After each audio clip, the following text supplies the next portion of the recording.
Bismillahirrahmanirrahim. Assalamualaikum warahmatullahi wabarakatuh. Salam sejahtera bagi kita semua. Perkenalkan, nama saya Riki Rafsan Al-Hafez. Saya adalah salah satu dosen Diploma 3 Teknik Sipil Politeknik Negeri Sriwijaya. Pada prodi ini, saya mengampu beberapa mata kuliah, diantaranya yang pertama gambar teknik 1, yang kedua gambar teknik 2, yang ketiga komputer terapan, yang keempat instalasi bangunan gedung, yang kelima bahan bangunan 1, dan yang terakhir bahan bangunan 2. Pada kesempatan kali ini saya akan menjelaskan salah satu mata kuliah yang saya ampu, yaitu mata kuliah instalasi bangunan gedung. Instalasi bangunan gedung ini merupakan mata kuliah yang didapat di semester 5 dengan jumlah SKS sebanyak 3 SKS. Adapun capaian pembelajaran mata kuliah instalasi bangunan gedung yaitu yang pertama, mampu mengetahui bangunan sebagai suatu sistem dengan benar. Yang kedua, mampu membuat rancangan teknis atau engineering design bangunan dengan skala terbatas yang memenuhi standar konstruksi. Yang ketiga, mampu menggambar teknik bangunan untuk mendukung proses perencanaan, perancangan, dan pelaksanaan konstruksi sesuai dengan spesifikasi teknis secara manual dan atau menggunakan perangkat lunak. Dan yang keempat, mampu membuat estimasi biaya dan membuat deskripsi butir pekerjaan dari perencanaan teknis bangunan dengan mengacu pada gambar teknis, spesifikasi teknis, menyusun jadwal pelaksanaan pekerjaan untuk menghasilkan bill of quantity atau BQ, dan biaya proyek. Berikut ini saya akan mendeskripsikan mata kuliah instalasi bangunan gedung. Mata kuliah ini menjelaskan tentang dasar-dasar instalasi bangunan dan utilitas bangunan satu lantai dan gedung bertingkat. Dengan materi pembelajaran yang pertama, pendahuluan, yang kedua instalasi listrik, yang ketiga sistem penerangan, yang keempat sistem transportasi bangunan, yang kelima sistem keamanan bangunan, yang keenam sistem komunikasi bangunan, yang ketujuh sistem pengkondisian udara, yang kedelapan sistem instalasi air bersih dan air kotor, dan yang kesembilan sistem instalasi gas.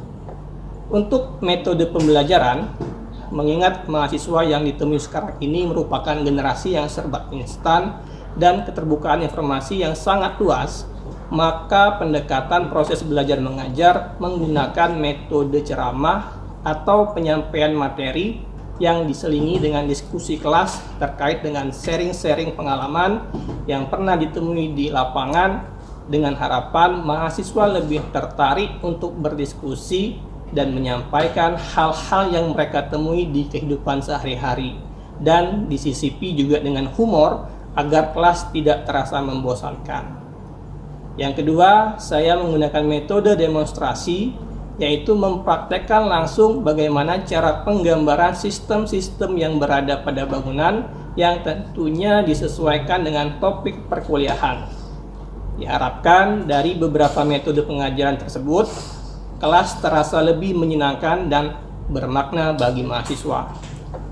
Dalam menyampaikan materi di kelas, saya menggunakan beberapa referensi-referensi berupa buku, diantaranya karangan Ernest Nevert tentang data arsitek, yang kedua Mangun Wijaya tentang fisika bangunan, yang ketiga Pedoman Plumbing Indonesia, dan yang keempat karangan Muhammad Sofyan tentang perancangan dan pemeliharaan sistem plumbing.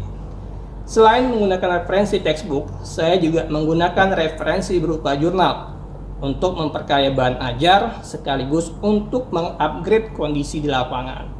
Sedangkan untuk penilaian perkuliahan ada beberapa parameter yang diukur, yaitu yang pertama kehadiran sebesar 10%, yang kedua keaktifan di kelas sebesar 20%, yang ketiga tugas sebesar 30%, yang keempat ujian tengah semester sebesar 20%, dan ujian akhir semester sebesar 20%. Video yang akan saya tampilkan berikut merupakan pertemuan keempat, di mana pada pertemuan tersebut akan membahas tentang sistem penerangan. Selamat menyaksikan. Januari Maulana? Hadir, Pak. Jadi kita mulai ya tujuan hari ini. Jadi assalamualaikum warahmatullahi wabarakatuh. Waalaikumsalam warahmatullahi wabarakatuh. Selamat siang ya, salam sejahtera bagi kita semua. Jadi selamat datang kembali ya di perkuliahan instalasi bangunan gedung ya. Nah, hari ini sudah masuk minggu keempat. Jadi materi yang akan saya sampaikan itu terkait dengan sistem penerangan. Ya. Nah, tapi sebelum masuk ke sistem penerangan atau materi keempat kali ini, saya akan menanyakan terlebih dahulu terkait dengan materi minggu yang lalu. Ya, mungkin siapa yang terkenan atau masih ingat untuk menjelaskan perkuliahan minggu yang lalu? Silakan. Silakan, Ustaz. Siapa? Baik, Pak. Jadi yang saya pahami tentang perkuliahan di minggu kemarin yang ini mengenai sistem kelistrikan, yang dimana sistem kelistrikan itu tersebut bersumber dari PLN. Ya. Selain itu juga sistem kelistrikan dapat bersumber dari generator dan genset. Untuk penyaluran listrik tersebut mengalir ke lampu atau berbagai terminal di berbagai macam sesuai dengan posisi lampu dan terminal tersebut. Oke. Gimana pendapat kalian terkait dengan yang disampaikan saudara Faza tadi? Ada yang mau menambahkan atau sudah sepakat dengan pernyataan dari temannya Faza? Silakan. Ya, silakan. Jadi. Baik Pak, saya sepakat dengan apa yang Faza katakan tadi, bahwa materi kemarin tentang kelistrikan yang bersumber dari PLN, genset dan generator, dan penyaluran listrik tersebut mengalir ke lampu atau bersumber dari berbagai ruangan sesuai dengan posisi lampu tersebut. Oke. Jadi itu ya. Jadi minggu yang lalu itu kita belajar tentang yang namanya sistem kelistrikan. Ya. Nah, hari ini kita coba akan membahas sistem penerangannya. Jadi sistem penerangannya itu ya, kalau contohnya di kelas ini ya seperti titik lampu yang ada di kelas kita ini. Ya, itu akan kita pelajari. Nanti akan ada detailnya. Nah, untuk capaian pembelajaran mata kuliah sendiri ya. Jadi goals yang saya harapkan ke kalian itu adalah, jadi kaget itu kalian itu pacang ngapo, kira itu ya. Nah, ada 3 ya. Yang pertama, kalian itu bisa memahami sistem elektrikal bangunan dengan benar. Ya, itu yang pertama yang saya harapkan ke kalian. Kemudian yang kedua, kalian itu bisa memahami dasar-dasar dari pengaturan penerangan. Contohnya seperti ini, di mana idealnya kita meletakkan saklar, ya, di mana idealnya kita meletakkan stop kontak, kira-kira seperti itu. Nah, yang ketiga, ya, kalian bisa membuat dena lokasi rencana pemasangan instalasi listrik dengan benar. Ya, jadi outputnya terakhir itu kalian bisa bikin dena, ya, yang namanya rencana titik lampu. Nah, harapan yang poin ketiga itu yaitu kalian bisa membuat yang namanya dena rencana titik lampu, kira-kira seperti itu. Nah, itu yang ingin saya harapkan kalian bisa. Jadi di bahasa itu di tempat kerja atau kalian selesai dari potek ya, mungkin sering saya bilang juga, kalian itu pasti posisinya setelah selesai kerja itu ada di drafter. Kalau posisi kalian ada di konsultan, ya, ada di surveyor. Kalau kerjanya di lapangan, ya. Nah, drafter ya itu salah satu tugasnya membuat gambar, di mana salah satu poin DED namanya, Detail Engineering Design, itu adalah membuat gambar rencana instalasi listrik, rencana titik lampu. Dan nanti di akhir slide itu ada contoh seperti apa pembuatan dena rencana titik lampu, gitu. Nah, jadi itu yang ingin saya harapkan kalian bisa, ya, dapat mata kuliah ini kalian bisa setidaknya 3 nih, ya. Garis besarnya 3 ini kalian bisa. Itu ya, paham ya? Oke. Baik. Nah, ini kita mulai masuk ke materi. Yang pertama itu adalah fungsi pencahayaan. Ya, kalau kita berbicara fungsi pencahayaan, ada 5. Ya, yang pertama itu penerangan jelas ya. Nah, yang kedua, bisa juga pencahayaan itu berfungsi sebagai ataupun untuk kesehatan. Nah, yang ketiga terkait dengan kenyamanan. Sistem penerangan itu yang bisa bermanfaat atau memang ditujukan untuk dekorasi. Kayak lampu yang ada di plafon hanya apa? Biasnya saja yang kelihatan. Tahu nggak? Kayak di lobby hotel, lobby kantor, ya kan? Ceilingnya atau plafonnya nggak lurus seperti ini deh. Ya, ada kayak perapan. Ya, 2 lapis. Ada yang apa? Rendah, ada yang tinggi. Nah, kadang suka muncul lampu di sekeliling plafon ini. Tahu? Benar ya? Nah, itu juga sebagai elemen dekorasi. Gitu ya. Jadi itu beberapa fungsi dari pencahayaan. Sumber pencahayaan, ya kalau nggak ada yang mau ditanyakan lanjut. Kira-kira apa sumber pencahayaan ini? Sebenarnya saya sudah ngasih clue di awal tadi. Ya, tanpa harus melihat slide ini. Apa? Nah, benar. Salah satu sumber pencahayaan adalah jelas matahari. Ya. Yang mana matahari itu adalah sumber pencahayaan apa? Alami ya. Berikutnya apa? Sumber pencahayaan kalau ada alami apa? Ada buatan. Ya. Apa kata buatan itu? Lampu lah. Lampu adalah contoh terkait dengan sumber pencahayaan buatan. Ya. Oke. Nah, ini cahaya alami deh ya. Ini sebenarnya respon bangunan ya terhadap apa? Adanya sinar matahari. Ya, respon bangunan terhadap sinar matahari. Beda kalau rumahnya itu ngadap ke timur. Beda penerangan pastinya. Beda lagi kalau rumahnya menghadap ke barat. Ya, misal kalau saya naik seperti ini, matahari itu terbit dari mana? Timur. Kalau terbit sebelah timur, ya logikanya, sedangkan rumah kita ini menghadap ke timur. Ini rumah kita ya, ini matahari. Nah, dia berhadapan. Otomatis di bagian sini ini akan menerima cahaya matahari pagi, kan? Yang mana kalau matahari pagi itu apa? Dari segi kesehatan bagus, nah ya. Nah, dari segi kesehatan itu bagus. Makanya ada tadi yang fungsi pencahayaan sebagai kesehatan. Ya. Nah, respon bangunan ini apa?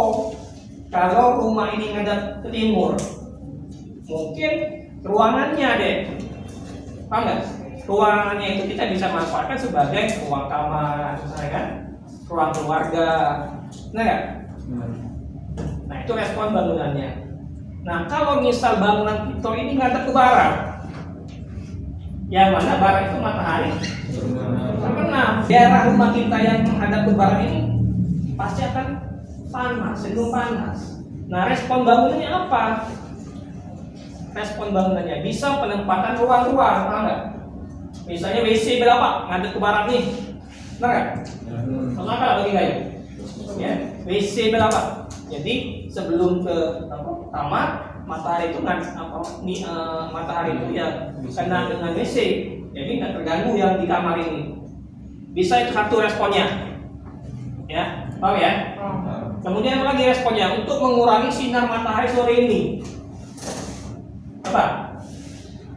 Bisa kita adakan vegetasi yang sifatnya daunnya rimbun. Jadi setidaknya cahaya matahari itu apa? Terhalangi sama si vegetasi tadi, gitu.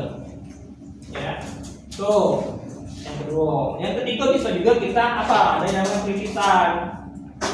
Ya, pad, kanopi pad itu kan salah satu fungsinya untuk agar cahaya matahari itu yang sore, siang gitu ya terhalangi dulu sebelum dia masuk ke dalam ruangan.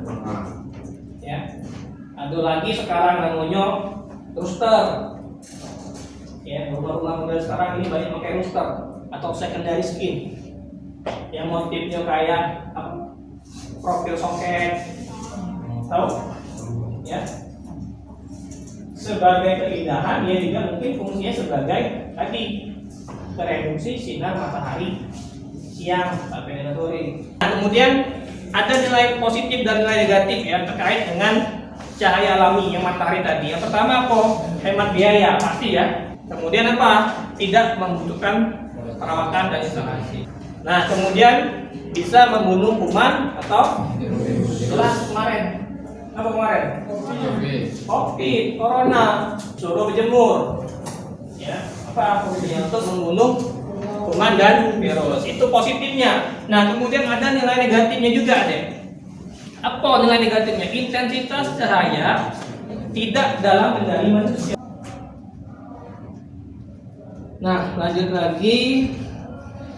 Ini terkait dengan faktor-faktor yang perlu diperhatikan ya agar penggunaan sinar alami itu mendapatkan keuntungan.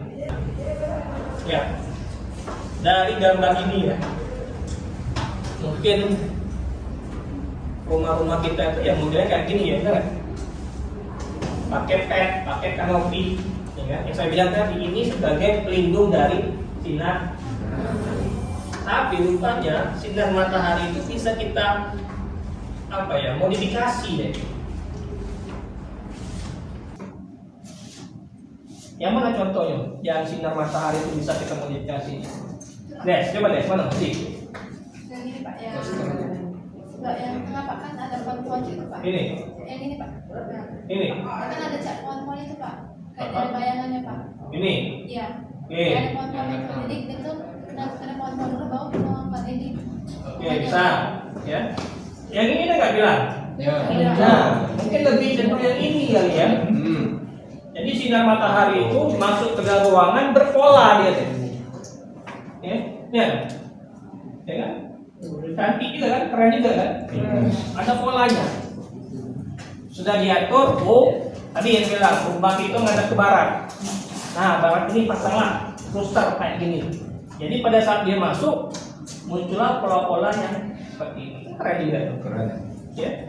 Bisa diaplikasikan kalau kaget kalian punya proyek misalnya kan, disuruh apa, desain rumah, desain gedung, mungkin ada inspirasi seperti ini ya silakan aja ya itu.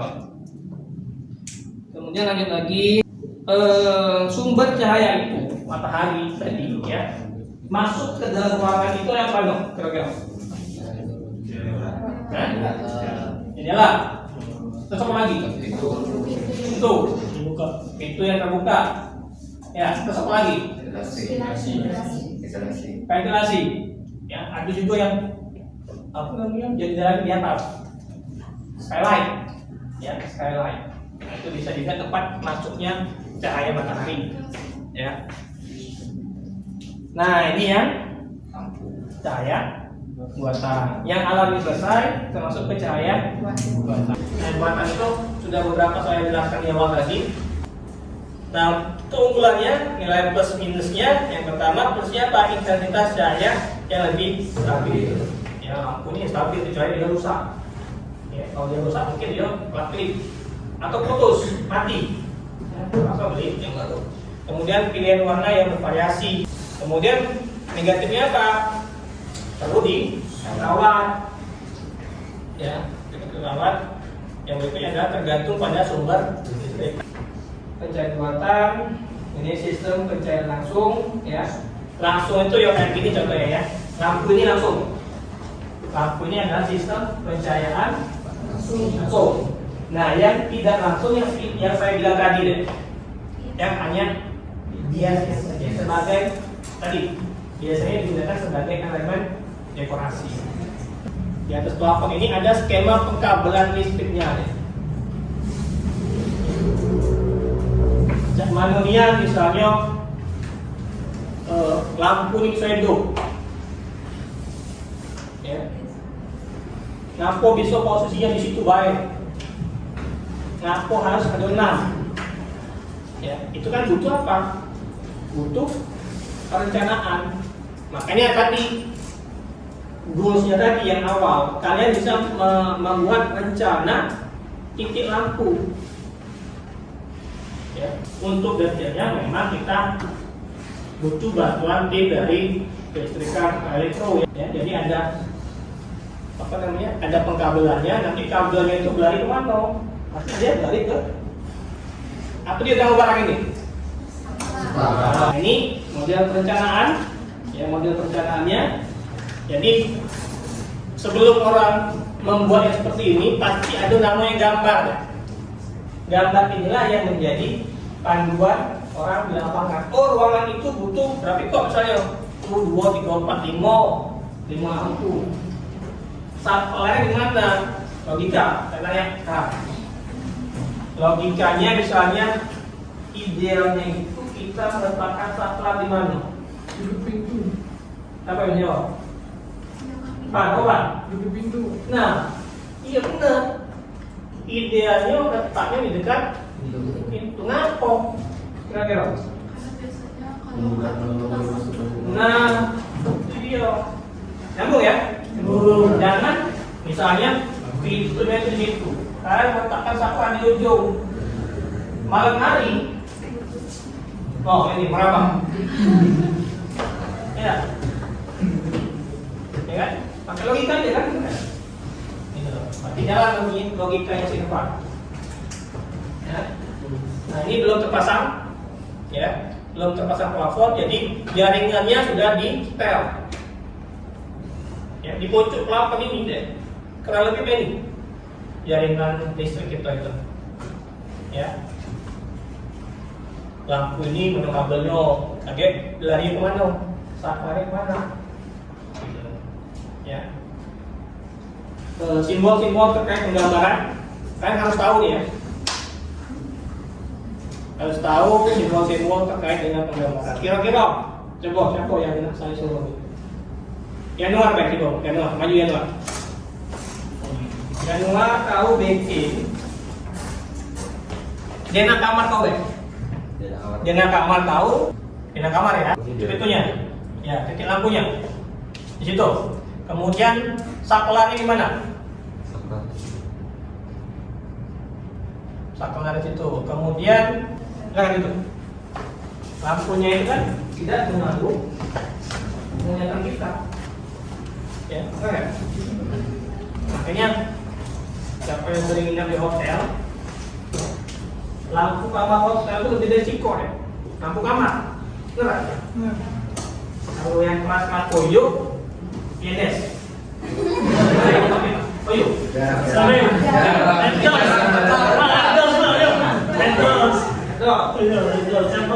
Pernah teman-teman jalan tuh. Pasti lampunya dan posisinya itu tidak persis. Iya, persis mata mungkin di depan di sudut sana. Oke. Itu tadi terkait dengan perletakan si perabotannya. Ya. Ini simbol. Nah perhatikan, kalau lampu, simbol lampu itu bisa seperti itu, bisa juga seperti ini deh. Nah, ya, simbol lampu. Simbol saklar itu biasanya ada yang seperti ini. Ini yang untuk yang sikot tombol, ya. Ada yang, nah ini untuk yang dua tombol, ya. Paham ya? Ini dipakai deh, simbol ini digambar, bener? Dipakai. Sampai kayak begawi lagi, barang itu dipakai simbol-simbol itu. Ya, gambar kayak ini mungkin hanya batas gambar potongan misalnya. Kan lanjutannya ada lagi, gila. Kalau nanti saya dapat dibikin rencana titik lampu. Ya. Oke. Silakan. Tugas. Kalau ada yang mau tanyakan dulu, silakan. Kalau ada yang mau tanyakan. Sehul paham? Tadi apa sumber matahari tadi? Sorry. Sistem penerangan tadi ada berapa? Sumbernya, sumber pencahayaan ada berapa? Ada 2. Alami sama mana? Benar kan nih? Benar ya? Yang. Kalau yang buatan itu apa? Lampu contohnya. Kalau yang alami? Matahari. Nyambung ya? Kalau saya bilang seperti ini, fungsi pencahayaan sebagai elemen dekoratif, bisa memberikan contoh nggak? Paham? Mau ngantuk tuh paham? Apa paham? Fungsi pencahayaan sebagai elemen dekorasi. Contohnya apa?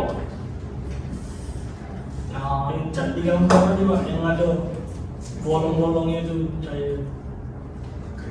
Bisa? Ya, elemen dekorasi. Jadi itu elemen dekorasi itu pencahayaan yang sumbernya dari matahari. Kalau yang buatan sekarang apa? Yang lampunya yang ada lampu di kuning. Lampu kelap-kelip kau saya ke mana? Saya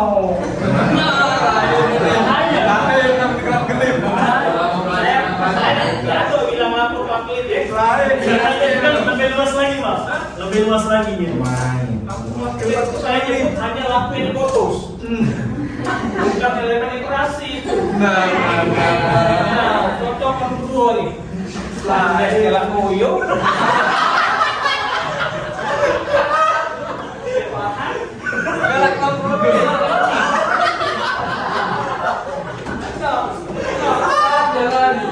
Pak, lampunya tidak negatif. Oh iya negatif Pak. Oke, itu ya. Kalau yang ini, nah tugas buat minggu depan, ya. Jadi kalian akan saya suruh untuk menggambar ulang penempatan titik lampu yang ada di rumah. Contohnya ini. Tidak perlu jaringannya, ya langsung aja ke sini berarti kan. Itu tugasnya dalam atau menggunakan AutoCAD. Ya, saya rasa bisa CAD dari tempat ini ya. Gunakan skala 1:50 atau 1:100. Kemudian dicetak ya, dicetak di kertas A3 apa? Gunakan GOP. Kemudian apa lagi? Pengumpulannya versi yang tercetak dan Oke? Aman? Ada yang menanyakan silakan. Baik. Halo. Iya Pak. Apa? Ini kalau gambar penempatan titik lampu ini seluruh dalam isi rumah Pak, jadi dapur, di kamar, di seperti kamarnya Pak. Oh ya, sorry benar. Yang gambar ulang pada rumah kalian. Benar. Yang digambarkan itu semua ruangan yang ada di rumah. Pak, mana kalau rumahnya 3 tingkat? Rumahnya 3 tingkat, Pak.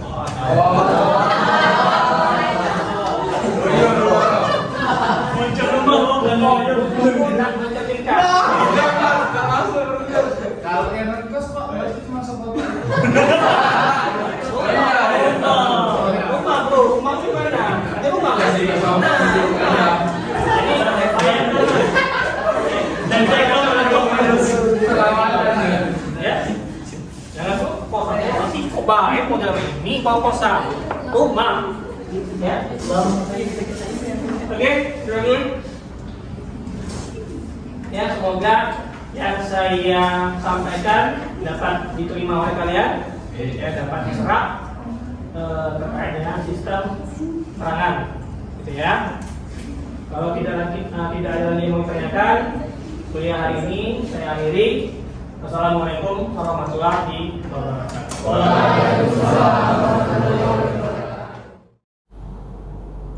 Demikian video pengajaran dari saya. Semoga dapat memberikan gambaran bagaimana cara saya menyampaikan materi di kelas, dan semoga video ini dapat memberikan gambaran pada kegiatan bidang pendidikan dan pengajaran dalam rangka memenuhi syarat untuk sertifikasi dosen. Salam hangat dari saya, dan atas perhatiannya saya ucapkan terima kasih. Assalamualaikum warahmatullahi wabarakatuh.